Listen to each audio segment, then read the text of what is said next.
બાલવાટિકામાં આપણે મૂળાક્ષરો શીખી ગયા. હવે એક એક મૂળાક્ષર બોલો. બ બકરીનો બ. Very good. જ જલેબીનો જ. Very good. ડ. દડો ઊંધો થઈ ગયો તો. ડ.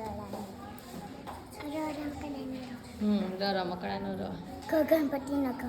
ગણપતિનો. છત્રીનો છ. Very good. ગણમાં. Very good. નગાડાનો ન.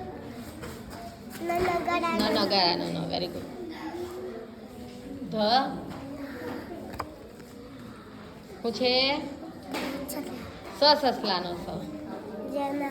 વહાણનો વહાણનો વ. કબૂતરનો ક. Very good. તરબૂચનો ત. Very good. અનાનસનો અ. ખટારાનો ખ. Very good. ચોચલીનો ચો. Very good. લખોટીનો લ. Very good. પપતાનો પ. ઈયાનો ઈ. Very good. ડબલુકનો ડ. ડમરૂનો ડ. ઈસનો ઈ. અને ફ્રેન્ડનો ન. Very good. આ ગરીનો આ. Very good.